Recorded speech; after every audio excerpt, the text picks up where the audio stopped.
YouTube page. So let's go. Good evening, everyone, and welcome again to CAWASA Wednesday webinars. This is webinar number 4 in our series for 2024.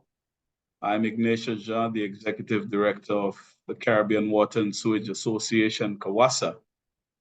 And this afternoon, we have with us the Process Manager, Innovation and Energy at Toronto Water. She has 25 years of process engineering and operations experience, specializing in drinking water treatment in the municipal and engineering consulting industry.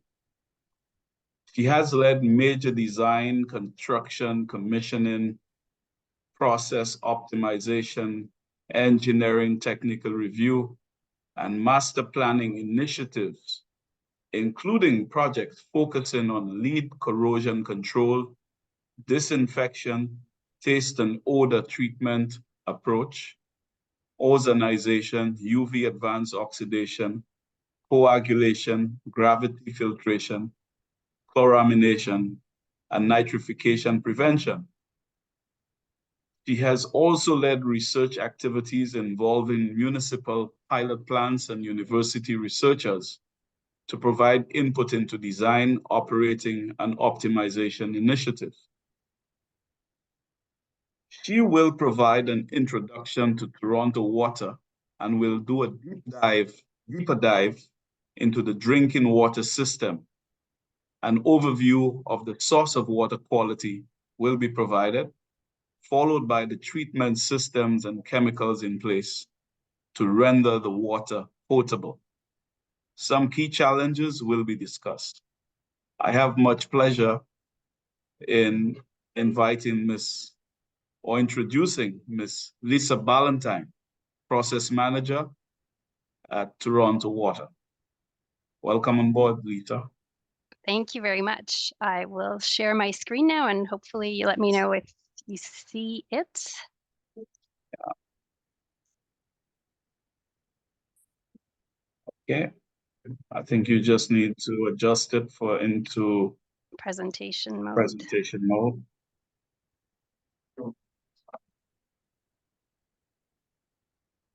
And participants, keep your videos off to allow for the presentation, and thereafter we will allow you questions. Thank you very much. Thank you. I just wanted to confirm, are you seeing the presentation or are you seeing the presenter view? Presenter view. Presenter view?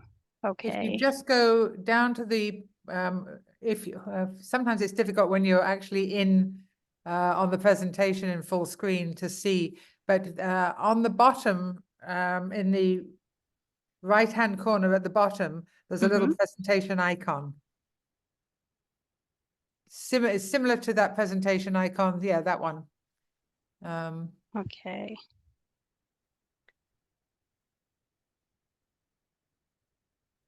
No. Let me escape from here and see if I can figure this out. I'll just stop sharing for a moment and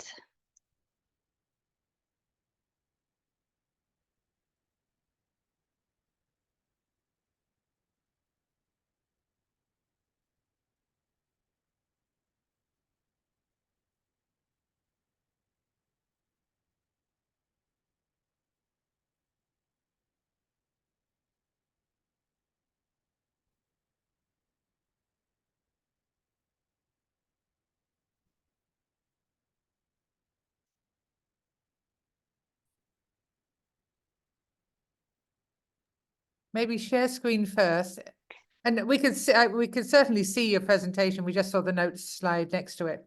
yeah, my computer's freezing up, so my apologies.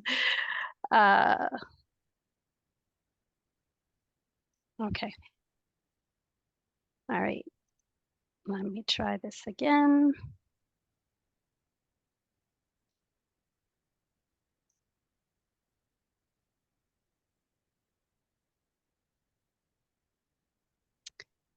Okay, I'm going to go in presentation mode now.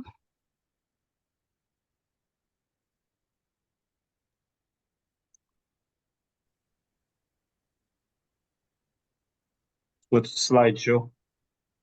Yes. There That's you it. go. Okay. Yep, Got it. perfect. All right.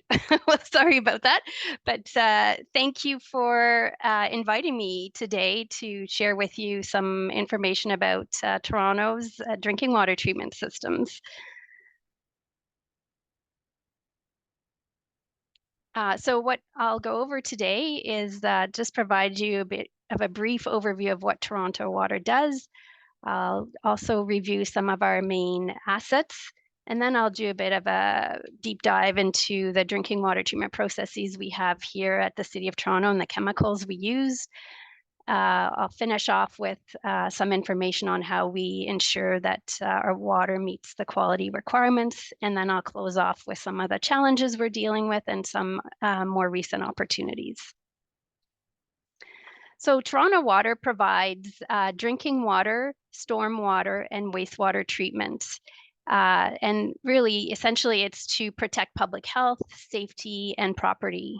And we do this in an environmentally and fiscally responsible manner. We service about 4 million people. We provide water to the City of Toronto proper, but we also provide water to a municipality that is located just north of us called the York region. We have just under $30 billion in infrastructure, and we operate all our facilities 24 hours a day, 365 days a year, and we employ over 1,700 employees. And our programs, all our Toronto Water programs, are rate supported. So we do not rely on property tax base to support our operating and capital budgets. We meter all of our users, and we bill them based on the amount of water that they consume or use. So let's get into some of those facilities. So this is a high-level summary of what we have in terms of assets on the water, stormwater, and drinking water side. So we have 4 main wastewater treatment plants, and we have large storage and detention tanks for keeping our wastewater when there are major rain events so that we can release it gradually back into the lake rather than creating turbidity events in the lake. And I'll have a picture later on to depict what that looks like. We have thousands of kilometers of sanitary, trunk, and combined sewers. The older parts of our city have combined sewers, so it's a mixture of stormwater and sanitary sewer. But in the newer parts of the city, we have been able to separate our stormwater and our sanitary sewage. On the drinking water side, we have 4 drinking water treatment plants. We have many kilometers of water mains, and we have 4 elevated storage tanks and 11 reservoirs that allow us to have storage for approximately 1,900 million liters of water. And then, of course, we have many pumping stations both on the water and wastewater side. But given that today I'll be talking about our drinking water systems, I'm focusing on those 4 plants today. So they're shown here with their associated capacities. And next to each image, you have some details on our intakes, the distance from the shore, as well as the depth of those intakes in the lake. So today's presentation, I will use our R.C. Harris water treatment plant as kind of the base to walk us through the different treatment processes. It is our most beautiful facility. It was built in 2 phases in the 1940s as well as in the 1950s. It is our largest facility as well, and I'll have some photos to show you as well later on how magnificent this facility is. But in general, we can produce just under 3,000 million liters a day of water. But generally, on an average, we produce about, our facilities are about 50% at capacity, averaged out throughout the year. Of course, the demand is higher in the summer. And this is what this image shows you, which is probably, I suspect, something that you might not necessarily deal with if you're in a warmer climate, but we certainly see a peak in water demand in the summer months as people water their lawns or do gardening. We see that notable increase in the warmer season, and then the demand drops off in the cooler temperatures months. Okay, so let's get into the specifics of drinking water treatment in Toronto. So, our primary reason for treating water is to protect public health. We had a massive overhaul of our drinking water regulations back in the early 2000s after a tainted water event in a city in Ontario called Walkerton. I'm not sure if you've heard of it, but 7 people died, thousands of people were ill, and it was a result of an E. coli contamination in a municipal well. So public health is the primary reason why we do what we do. But of course, we do like to ensure we provide aesthetically pleasing drinking water. So we'd like our water to be colorless and clear, that it tastes great, and that there are no offensive smells. So our source water comes from the Great Lakes, in particular Lake Ontario. So this is where the Great Lakes are, and I'll just zoom in a bit here. Toronto is on Lake Ontario, which is the last lake out of the Great Lakes. Water flows downstream from there into the St. Lawrence River and ultimately into the Atlantic Ocean. The Great Lakes contain about 20% of the fresh surface water supply in the world. And Lake Ontario water is generally characterized with really low turbidity levels in the order of less than 0.3 NTU most of the time. It's a colorless water, less than 5 TCU, and very low organics, less than 2 milligrams per liter of total organic carbon. In Ontario, as part of those regulations that were put in place following the Walkerton tainted water event, there was really an approach to use multi-barriers in ensuring water safety. And the 5 main barriers for providing drinking water is the first one, source protection. So let's try and ensure that we keep our lakes clean, that we ensure that there are measures in place to prevent contamination of our lakes and rivers. The next step is, once you have that water, let's treat it to make sure it's in good condition for human consumption. And then once we pump the water out of our treatment facilities, we need to ensure that our distribution system is kept secure, that there are no infiltration or contamination events in our distribution system. We also have a rigorous monitoring program, and we, should there be any adverse water quality conditions that might be observed, we respond to those immediately and take the necessary steps to rectify the situation.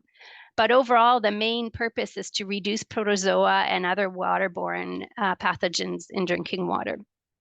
And so today I'm just going to be focusing on the treatment aspect. So in Toronto, we have 2 main types of treatment at our facilities.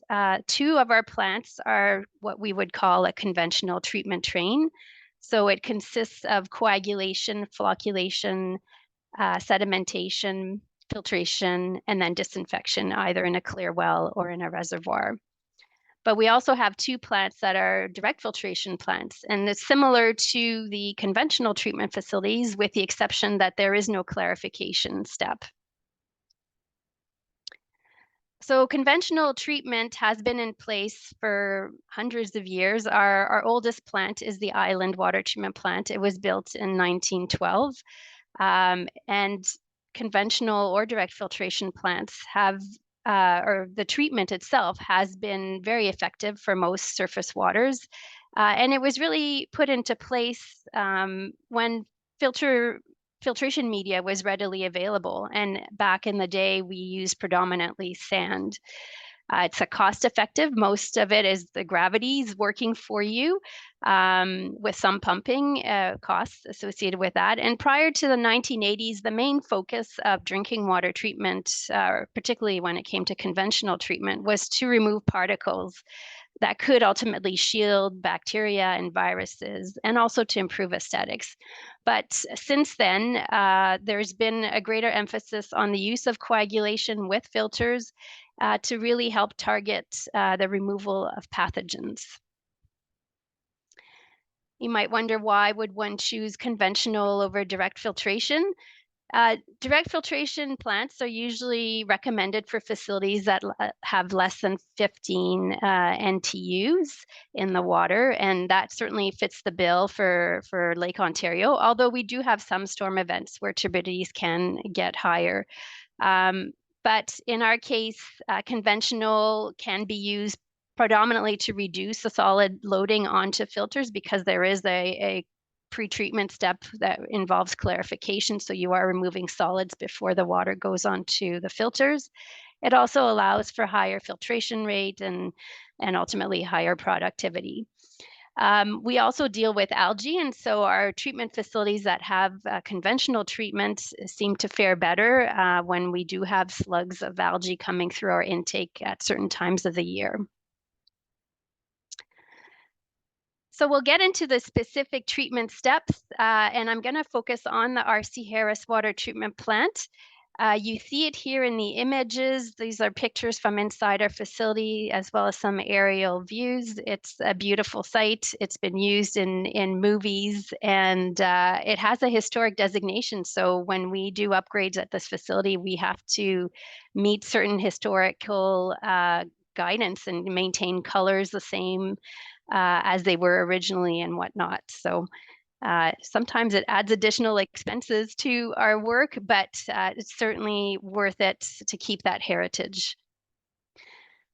So this is a process flow diagram of our facility, and I will be walking you through this process flow diagram. This is one of our conventional treatment facilities. And so we'll start off with coagulation and flocculation. So it happens, it's one of the first treatment steps in our facility. So coagulation is essentially the rapid dispersion of a coagulant that's used in water to destabilize particle charges and form precipitates to ultimately form a settleable floc. Particles in water are generally negatively charged. So if you want to create larger particles that can be removed more easily, you have to reduce that negative charge. And that's where the coagulant addition comes into play. Coagulants are generally positively charged or cationic. And common coagulants that are used in drinking water treatment include alum and iron salts, as well as polymers. But ultimately, coagulation helps to clarify the water, it helps reduce the organic loading on filters, and helps decrease the microbial load. Flocculation, which is the next step after coagulation, consists of the gentle agitation of that coagulated water. And the idea is that now that the particles are less negatively charged, you can promote collision between those particles to help them agglomerate and ultimately settle later on as they grow in charge and grow in size and settle through sedimentation basins. So the idea is that we want to increase the settling rate by increasing the particle size, having them come together, and this will help enhance the gravity sedimentation of those particles in the sedimentation tanks, but also to increase the filterability. Particles, particularly pathogens, can be quite small, and they might not be readily removed through filters. So that's where coagulation and flocculation comes into play. It makes them bigger, that they can be more readily removed in filters. So coagulation and flocculation are part of that multi-barrier approach. It provides good pretreatment to ensure pathogen removal. And it also helps us remove organics in the water to reduce the formation potential for disinfection byproducts. That's when a disinfectant like chlorine reacts with organics in the water. It can produce those disinfection byproducts like trihalomethanes, which, at certain concentrations can be carcinogenic. So we'd like to minimize that formation. But also coagulation and flocculation helps us remove color so that the water is aesthetically pleasing to drink. So this graph just brings home the message how important coagulation is. The top portion of the graph just shows us different particles that you can see in drinking water. And it's there are at the top of the chart, you can see size range. The largest particles are on the right, with the smaller particles on the left of that screen. So we can see typical pathogens we want to target are Cryptosporidium, Giardia, and we've also got viruses and bacteria shown in red. The lower portion of the graph shows you different filtration technologies and how effective they are at removing particles of different sizes. So on the bottom right, you'll see that we have, it says without coagulation. So that is filtration without coagulation. And if you look at the size range of that, compare it to the size range of the pathogens we want to remove out of water, we can see that filtration without coagulation is not effective at all at removing Cryptosporidium, Giardia, bacteria, and viruses. So that's where we show with coagulation, we can easily target some bacteria, definitely Cryptosporidium and Giardia.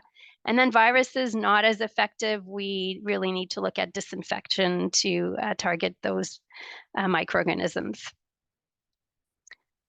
So coagulants that we typically use in Toronto include aluminum sulfate, polyaluminum chloride, and we also sometimes use a coagulant aid or a polymer. When you're looking at coagulation with alum, alum is one of the most common coagulants. We use it at 2 of our facilities, our conventional treatment facilities. And when alum is added to water, you're changing the charge of the particles and you're creating an aluminum hydroxide that can be more readily settled or removed in filters. You typically want to optimize that dose so you can reduce the charge of those particles, maximize the removal of those organic matter and pathogens. When it comes to polyaluminum chloride, it functions in a similar way as alum. It will change the particle charges. There are various formulations available out there, and some are proprietary. The vendors will not tell you what they are. So typically, when we're going out to procure for this chemical, we express the desired formulation as a particular concentration of aluminum oxide.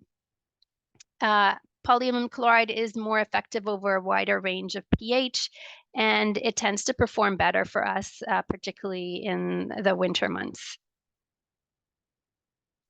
In terms of equipment that we use, for coagulation, we really need to introduce the coagulant in a quick, rapid way and ensure that it spreads evenly across the water stream. So we tend to use rapid mixers, providing a detention time of 1 to 2 minutes. And that can be through the provision of mixers, stirrers, sometimes hydraulic mixing as well, depending on the facility. You can also use pressure jets as well to help disperse the chemical in the water. And then when it comes to flocculation, you want to gently create those collisions. So you're providing similar mixers, but at a much slower speed. And our detention times typically are in the 30 minutes to 40 minutes. So these are just some images of types of vertical flocculators. And I've got here a picture of our Clark water treatment plant that has these mixers. On the left, you see the tank is full of water, and then the one on the right, the tank is empty for some maintenance activity. So you can have a better look at those propellers. We also use at our Harris water treatment plant hydraulic flocculators. So those can be either serpentine flows in a tank created as the through the use of baffles, but we also have hydraulic flocculators, which are essentially small, tall tanks where you force water to enter one of the chambers at the bottom, it leaves at the top, and then there's a hydraulic drop that creates that mixing, and it passes through 3 different types of chambers to provide that hydraulic mixing. And so you see a few of those images of the openings of those chambers in the hydraulic flocculators at our RC Harris water treatment plant. Okay, the next step we're going to talk about is settling or sedimentation or clarification process. So this is essentially where you would get some removal, first step of removal of particles or pathogens. It's usually done through a very large rectangular tank where you've got very slow moving water. You see the image here on the right. This is from our RC Harris water treatment plant when one of our sedimentation basins was taken down to do some maintenance activities. Essentially, it's a large tank with slow moving water. It provides us about 70 to 90% removal of particles, and our detention time through these tanks, depending on the facility flows at the time, can range between 1 to 2 hours. So it's very slow moving, provides quiet ability for the water, the particles to settle out.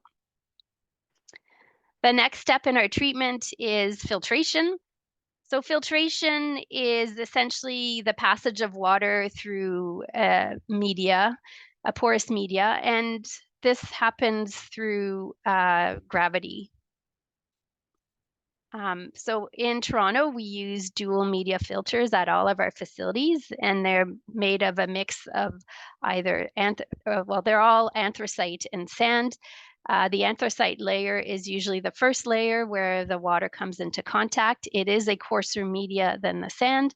And depending on the facility, the depth of that media is different and really reflects the era at which the plants were built. So our older plants seem to have or do have shallower filters compared to our newer plants. That media can be supported either through gravel media, which is what you see in the image on the left. We've got coarse gravel media underneath the sand layer, and in there at the bottom, you see pipes that have openings, and that's where the settled water will accumulate before it goes into our reservoir. On the right, you see stainless steel underdrain system. So in a lot of our facilities where we've retrofitted our filters, we've replaced these pipes with the stainless steel underdrain, which is it looks like an A-shaped structure. And then there are laser cuts on the side of that A-shaped structure.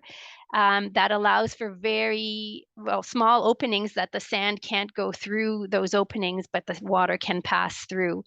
The advantage when you're retrofitting a filter with these stainless steel underdrain is you are able to get rid of that gravel support media, which means you can add more media to achieve the same level of filter media as you had previously. So on the image on the left, we had 250 millimeters of sand and 250 millimeters of anthracite. But when we did the retrofit of 4 of our filters, we replaced the underdrain with the stainless steel underdrain, and we were able to maintain 300 or 200, I think it's 300 millimeters of sand, but our depth of anthracite increased from 250 to 450. So there are some advantages there. The next step is the disinfection stage, which happens on site in our facility clear wells or reservoirs. So we add chlorine gas, or we use chlorine gas for 2 purposes. One is to inactivate any remaining pathogens that might have passed through our filters. And the other one is to maintain a chlorine residual in our distribution system. And that provides protection for any potential contamination of water in the system, and also allows us to trace the chlorine residuals over time. And if we see a sudden drop, then that can be an indication that there may be some issues in our distribution system that we can look at investigating. So chlorine is added downstream of our filters in our reservoirs, and essentially most of the particles have been removed, so the pathogens shouldn't be shielded or protected and should readily be inactivated using chlorine. And also adding chlorine downstream of our filters also allows us to reduce the formation of disinfection byproducts, because a lot of the organics have been removed in upstream treatment processes. Now, we do have some additional treatment to target specific issues that we have in our water. The first one is to help us control zebra mussel and quagga mussel growth on our infrastructure in the lake. So in the 1990s, we had an emergence of invasive freshwater mussels. Initially, it started off with zebra mussels, and then quagga mussels came maybe 10 years later. These mussels are essentially native to the Black Sea region in Europe, but they arrived in the Great Lakes as a result of ballast water that came in through ships that were traveling through the Great Lakes. And they're small in size, but they proliferate extensively, like to build on each other, and ultimately they will clog our intake lines. They just grow very rapidly, dense colonies. And so in order to control that growth on our infrastructure in the lake, we add a small dose of chlorine at our intakes, usually seasonally, when these mussels tend to replicate, which is usually when the temperature of the water is over 6 degrees Celsius. So that chlorine is added at our intake out in the lake in the winter months. In the summer, or in the warmer water conditions, and then in the winter it's added onshore. The next chemical that we add is fluoride, or hydrofluosilicic acid, and it's added to prevent tooth decay. It is a recommendation, or we seek guidance from our Toronto Public Health, and this is a direction that they've provided us to add fluoride. So we've been adding fluoride for many, many years now, and we target a fluoride residual of 0.1 milligrams per liter in the water leaving our facilities. And so fluoride is added at the same place where we add chlorine upstream of our reservoir. Another issue we deal with is lead in drinking water. So we don't have lead leaving our water from our treatment facilities. However, water does come into contact with lead-containing materials, particularly as it travels from our water main to a residential unit. Prior to the mid-1950s, the main construction material for service lines, essentially the line connecting the water main and the street to the home, was made out of lead. And also prior to the 1990s, a lot of the plumbing inside homes was either lead or was copper, but they used lead solder as part of the plumbing for those homes. And so due to the nature of the water, we have a relatively moderate alkalinity, and our pH is in the low 7.1, 7.4. This creates an opportunity for lead in contact with our water to come out of solution, particularly in the summer when our water is warm.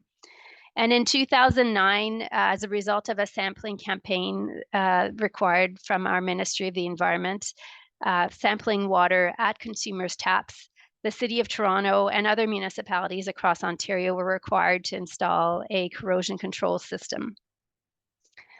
So for us, that corrosion control system consists of the addition of orthophosphate, or phosphoric acid, in the water. When orthophosphate is present in the water and comes into contact with any metal surface, it creates a thin protective layer, essentially creating a barrier between the metal surface, lead, and the water. So it essentially reduces the dissolution of lead in water. This program has been extremely effective for us, and through some testing that we've done that is required as part of our drinking water license, we've been able to demonstrate that our average lead levels at consumers' taps have dropped from about 12 micrograms per liter to less than 1 microgram per liter. And the drinking water limit in Ontario is 10 micrograms per liter. We also are undertaking activities requiring the replacement of lead service lines. So anything that is municipally owned, we replace. However, anything from the property line to the homeowner's house or connection to their water meter is the responsibility of the homeowner to replace. And so we find that we don't always get a high uptake of residents wanting to replace their portion of the lead service line. And that was one of the main reasons why we decided to go with orthophosphate, because that way we were protecting everyone from lead, irrespective of their willingness to replace their portion of their lead service line. So phosphoric acid is predominantly added, again, at the influent of our reservoir. We also add ammonia, or we have a chloramination process as the water leaves our treatment facilities. At the City of Toronto, we have an extremely large distribution system with thousands of kilometers of water mains. And the water in our system can spend up to 14 days. And it also travels to York Region, which is that municipality north of us, where we supply them water as well. So it's important to maintain a chlorine residual in our distribution system to maintain water quality integrity. And chloramine just provides us a more stable disinfectant. It doesn't decay as quickly. So we add ammonia as the water leaves the facility to convert the free chlorine residual that was present in our reservoirs into a combined or a chloramine residual. So this is where it happens. We also provide taste and odor control. So seasonally in Lake Ontario, we have algae growth. And when that algae dies, a natural process as the water gets cooler, it may release some taste and odor compounds. And the predominant ones we deal with are geosmin and MIB. And they essentially impart an earthy, musty taste to the water. There is no health impacts associated with consuming those two compounds, but aesthetically, people don't like drinking water, and it raises the concerns about the quality of the water. If it's not appealing to drink, people sometimes assume it's not safe to drink. So to reduce the concentration of those compounds in our water, we have two facilities that are equipped with taste and odor control strategies. One uses ozonation and the other one uses powdered activated carbon. So ozone is an advanced oxidation process, and it's used by exposing a high purity source of oxygen to a high voltage corona discharge that happens inside an ozone generator situated at the facility where we have ozonation. And then the gas that's generated through that generator is diffused or dissolved into water using diffusers, as you can see on the right-hand side here, and they're located at the bottom of our ozone contactors. And so ozone has a very high oxidation potential. Not only does it remove taste and odor compounds, it is very effective at removing color in the water and can break down organics as well. And so we typically, depending again on the flow through the plant, we have a contact time of about 10 to 30 minutes for ozone in the facility where we have ozonation. Powder activated carbon, on the other hand, is a product that we purchase. There's various sources. Usually it's wood, coal, or coconut shells. And that material is exposed to a very high temperature and steam in the absence of oxygen, which ends up creating these pores inside the media that are very that absorb a lot of materials, including organics and taste and odor compounds. And so once that material is exposed to that heat, it is ground up in a very fine powder. And that's what we purchase, is that powder. We introduce it into water and create a slurry. We then add it into our flocculation tanks. And that slurry, or that carbon, is subsequently removed in our sedimentation tanks. And so the contact time, it does require contact time with the water to remove the taste and odor compounds, is approximately 10 to 30 minutes. We'll move on now to our water quality assurances. So in Ontario, we are prescribed a certain sampling regime, but we tend to sample more frequently than the minimum requirement. Our treated water is sampled every 4 hours for testing to ensure safety. We also have online instrumentation that allows us to continuously monitor the quality of our water, both inside the facilities, but also at our offsite reservoirs. We have a comprehensive distribution sampling and analysis program, and all samples that are collected are analyzed by our own laboratory, which has been accredited. And all staff operating in our drinking water facilities, as well as those collecting samples and those conducting work in our distribution system, are all licensed staff. So they go through a testing program and an accreditation program to ensure that they are considered qualified operators. We Lisa, also just a point there, that is exactly the same program that CAWASA runs in the Caribbean. Oh, great. Good to know. We also generate annual reports to share with our consumers to instill confidence in the safety and security of our water system. So that information is published on an annual basis, and I've got the website here in case you're interested in checking those out. They're available for anyone to peruse, and so we publish both data from our water quality analyses, as well as details on what types of projects or upgrades we're doing at our facilities to ensure that we continue to invest in the infrastructure, general information on how much water we produce at each facility, water quality information at those facilities as well. And this is, I'm wrapping up. I don't know how I'm doing for time, but I'll just close off with a few challenges and opportunities that we're working on. In terms of recent challenges, certainly for us, and I suspect possibly for you, ever since the pandemic, the cost of doing business has been increasing dramatically, both with our capital projects as well as our operating expenses. And for the most part, they've been related to high inflation costs, global supply chain issues that occurred during the pandemic but seem to continue on, as well as just general market volatility. We also have aging infrastructure. We had a massive expansion of our infrastructure in the 50s and 60s, and that infrastructure is aging now, and we need to ensure that we have a good understanding of the conditions of those assets and that we can reinvest in those assets to ensure that they remain in good condition and maintain the quality and integrity of our water. We are also experiencing a lot of growth, and that old infrastructure needs to support that growth. We're trying to get more out of that infrastructure, with an increasing population, but the sizing of that infrastructure is not necessarily changing. So it's putting a lot of stress on the infrastructure. And of course, cybersecurity is a big topic. There's been a lot of issues in municipalities in North America, and we do our best to try and prevent any cybersecurity attacks in our system, as I'm sure you do on your end as well. Climate change is another stress for us.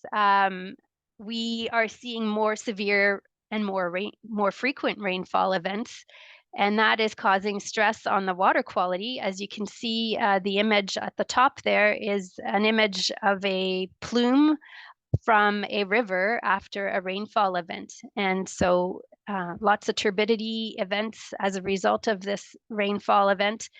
That's creating some stresses on our facility. Our treatment plants are love to operate at a certain condition, and then all of a sudden when the water quality drastically changes, it poses some challenges. So it is something that we want to make sure that our systems are resilient and can overcome these severe rainfall events.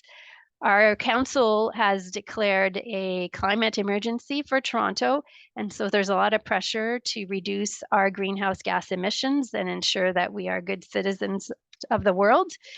And in terms of temperature, we are seeing less ice coverage over the lakes in the winter, which means that our water temperature starts increasing earlier on in the season and stays warmer for a longer period of time, which helps promote the growth of algae, which contributes to taste and odor events. And depending on the type of algae, some are considered harmful algal blooms. They can create toxins. And so we have a monitoring program to ensure that we have a good understanding of the types of algae growing in the lake to ensure that we are on top of treatment requirements to address any issues that may arise from the algae.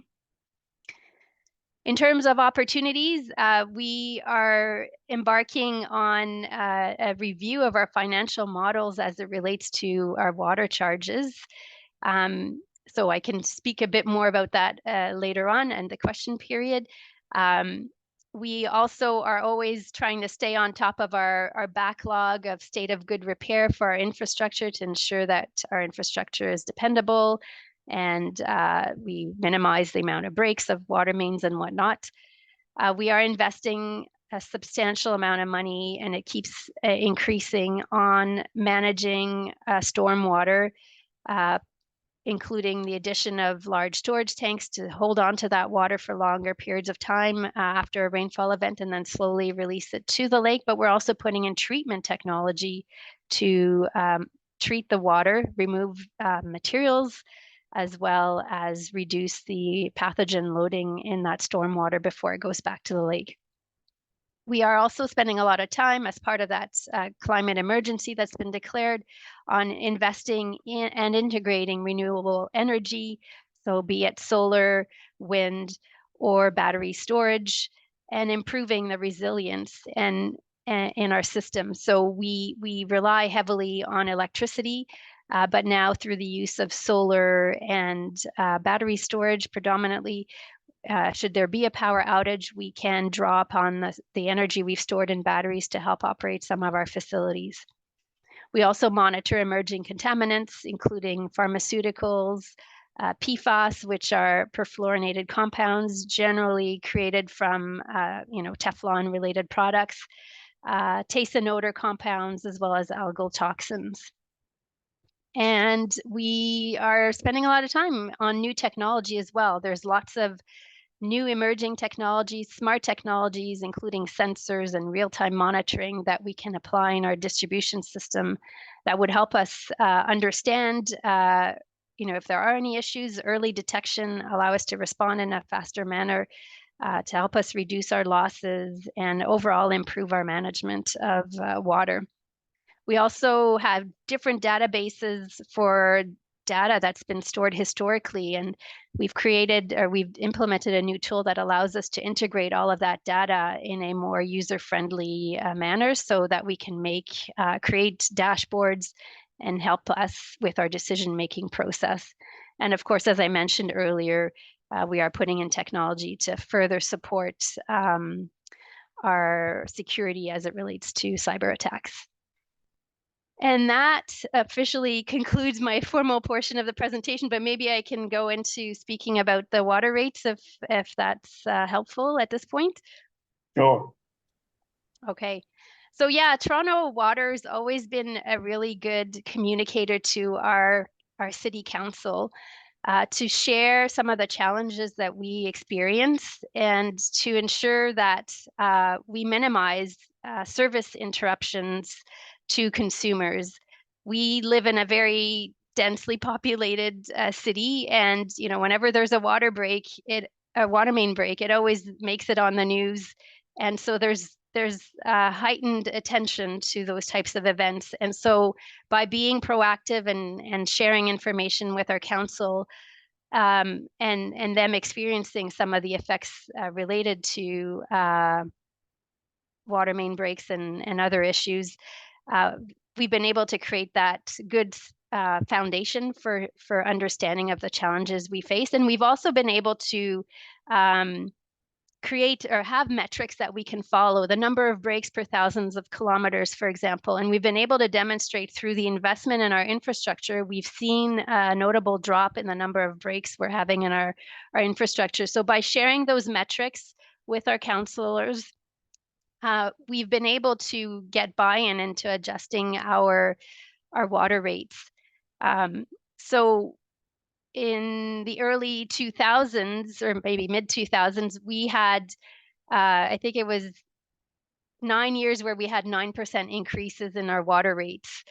And we've been able to, after those 9 years, we've been able to create a good amount of reserve funds that we can then use to invest in capital projects and state of good repair projects to improve our infrastructure. And as a follow-up, we can share those metrics to show what did that investment result in terms of improved quality or improved service to our customers.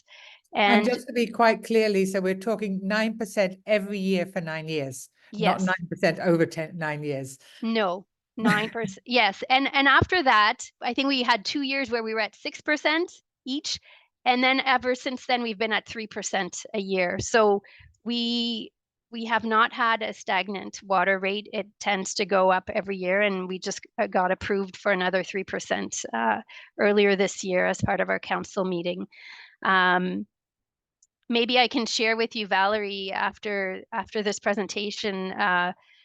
Usually our council meetings are all available to the public, and presentations that our general manager makes to our councillors are available. And in those presentations, some of those metrics I was referring to, like the number of breaks per thousands of kilometers, those are all displayed and readily available to the public. So if anyone's looking at gaining some information, some ammunition to support increasing water rates, that would be helpful. I think the other thing that's really important is I'm coming back to the Walkerton event where people died and our whole municipal or regulatory environment changed, was that there was an inquiry following the Walkerton event. And one of the recommendations which was implemented is that councillors are legally responsible for the decisions they make related to drinking water systems. So if they do not approve projects and something happens, they are on the hook for those decisions, just as the operators are, but because they are the ones ultimately responsible for making those financial decisions, they are on the hook. And every time we have, we have elections every 3 years, and every time we have new councillors in, we deliver a presentation so they understand their obligations as councillors in making decisions related to our budgets. And that generally scares the heck out of them. They don't want to be held responsible. You could be in prison, you could be fined thousands of dollars, and most people don't want that liability on their backs. And so we find that as a result, it's really allowed a lot of the municipalities in Ontario to flourish and be able to make the appropriate adjustments to their water rates to reflect the true cost of water, and bill that to the consumers, but also not only just the cost of operating, but ensuring that you have in place enough funds to support the ongoing repairs and state of good repair work that's needed to maintain your system in operation. We also have to create a financial plan every 5 years, 3 or 5 years. And again, that has to be submitted to the Ministry of the Environment, and it shows kind of our long-term financial sustainability and what we have in place to ensure that we are able to continue operating and maintaining our systems in good working order. So a lot of the regulatory framework that occurred as a result of Walkerton really helped support us to make the case and get buy-in from our councillors to ensure that our systems are in good working order. You know, prior, like particularly smaller municipalities, prior to Walkerton, you know, the water department would go to the council meetings, and you know, they were debating over whether or not to spend money on a water main or spend money on a new recreation facility. And the recreation facility is a lot more exciting and interesting. And that's where the money used to go. So money used to be pulled away from different departments, including water, to support non-water related activities. And with a new regulatory framework, water money we generate for water systems has to stay with water. No one else can touch that money. So those are all steps that have occurred to support our ability to be financially sustainable. And just what you were saying, Lisa, the 2 operators who operated Walkerton, they did go to jail. Yes, they did. So this is taken very, very seriously. One other comment I'll make, because a lot of people that I talk to tend to think that because Toronto or Vancouver is in Canada, it's frozen north all year round. Toronto is a lot warmer than most of the Caribbean in the summer. The humidity is horrendous. I remember I was running around the racetrack in Barbados one day, and I said to this lady, "Oh my God, this humidity is killing me." And she said, "Oh, this is nothing. I live in Toronto." Yes, so we see it extremes. is very, very warm in the summer. Yes. And it's getting warmer all the time. Our summers are quite warm. Any other questions? Any questions, folks? So the floor is yours.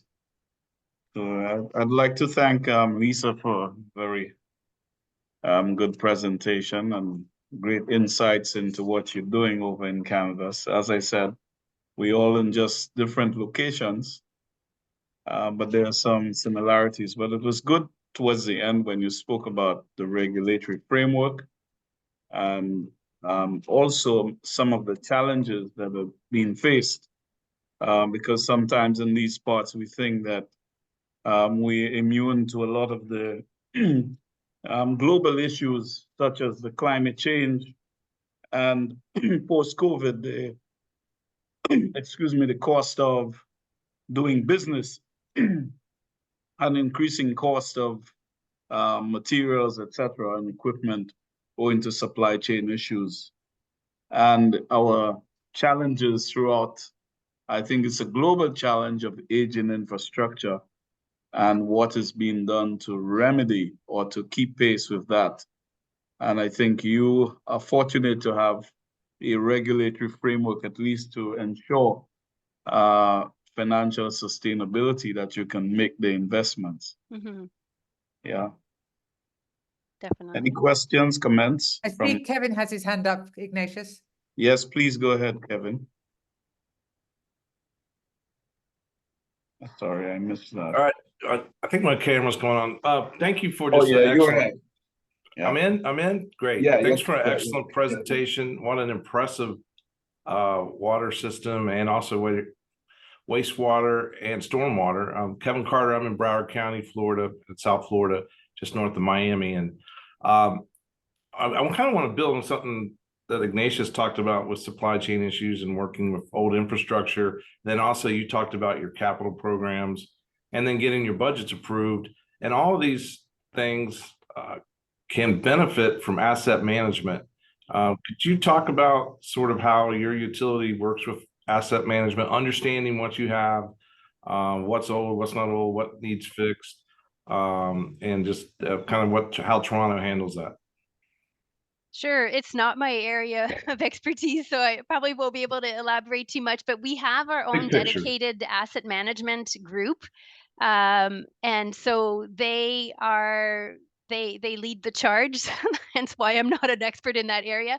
But they have staff deployed in all of our treatment plants, and they help with, we have a system called Maximo, which outlines all the maintenance that's required based on recommendations from manufacturers and best practices.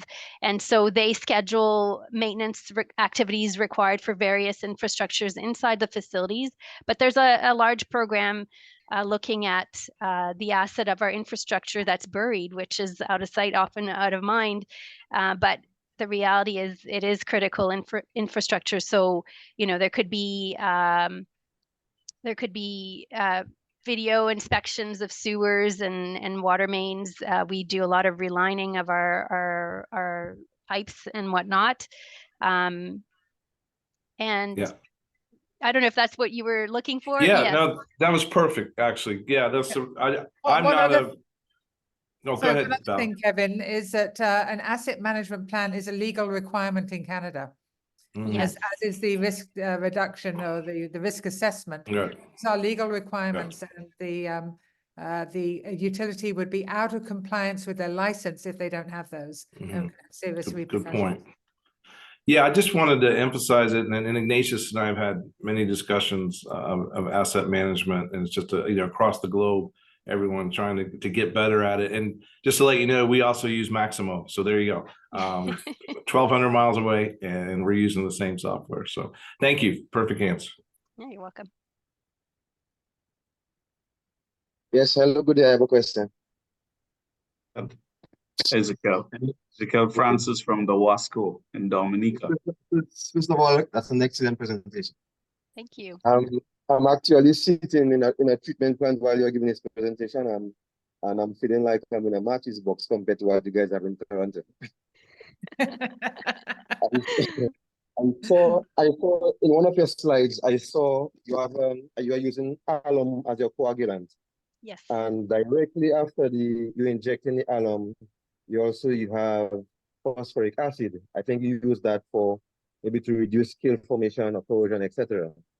Now, seeing that they both are acidic, which will reduce your pH. I'm not sure if I missed where you inject something after, but what do you use to normalize the pH after that? Yes, that's right. This slide, exactly. Yeah. So we don't adjust pH in our treatment train. We have a lot of alkalinity, well, moderate alkalinity, around 100 milligrams per liter, and it would be very costly to adjust the pH. So typically the pH in Lake Ontario coming in is between 7.8 to 8.2. And as we add different chemicals, as you noted, most of them are acidic. The pH tends to drop in our treatment facility as it goes through the treatment train. And so once it leaves the facility, it's 7.1 to 7.4, 7.5. But we do not do any pH adjustments, actively doing pH adjustments. And so that part probably also contributed to our lead corrosion issue, because the pH is fairly neutral leaving our facility, and promoted the corrosion or the dissolution of metals, particularly lead in our case, into the water supply. And that's why we ended up with the phosphoric acid addition. Well, in the chat room, I think Sam Neelan said, great presentation, but sorry, he had to run off to another assignment. And Owen Gill of Trinidad says, thank you for a great presentation. Look forward to seeing you back with your wastewater treatment plants. Of course, he's a wastewater man, Okay. so Sorry can't about help that. himself. Well, we can certainly arrange. We've got lots of people that can do the wastewater. Lisa is a water specialist. Yes. Yeah. We try and bring you the specialists from all of the disciplines, but we've got a lot of great presentations coming up, and there'll be ones on wastewater. Yeah, sure. Okay. So, well, I haven't seen any other things in any other comments or questions in the chat room. Are there any other questions? Yes, there's one more coming up. No. I was just saying, Mr. Gilthane, thanks. And if there are no other comments or questions, again, I would like to thank you very much, Lisa, for You're taking your time off to join us in the Caribbean, albeit virtually. Yeah, I wish I was there in person. And of course, to thank Valerie and Operators Without Partners for Without Borders for partnering with us as usual and being So our Ignatius, I would like to, next week, we have a fascinating presentation from Joe Burdish in the UK on the innovation trials. So it would be great if you could invite some of your people who look at innovation in your utilities or looking at different treatment options. What Joe's going to be talking about is this innovation trial that was set up by Isle Utilities in the UK, recognizing that many utilities don't want to or can't afford to take the first step in trying out some of these new and innovative ideas that they'd love to try, but they don't want to be the first one on the planet to try these ideas. So Joe's going to talk about how they've set up this program to fund this at no cost to the utility, other than a commitment that if it works, they will implement the learnings, and if it doesn't work, there's nobody has to pay any money back. So I would encourage you not only to come yourself next week, but to bring people involved with your planning process and who are looking at, treatment options and innovative options, to have them come and join us next week. Yeah, we will follow up on that through private discussions, and we will certainly invite all the utilities to send their various representatives to join us. So again, I would like to thank everyone for joining us. CAWASA Wednesday webinars, number 4 in our 2024 series. I'm Ignatius Jean, the Executive Director at CAWASA, signing off and wishing all of you a wonderful evening. Bye now. Take care. Bye, Thank everybody. you. Bye-bye. See you next week. Bye.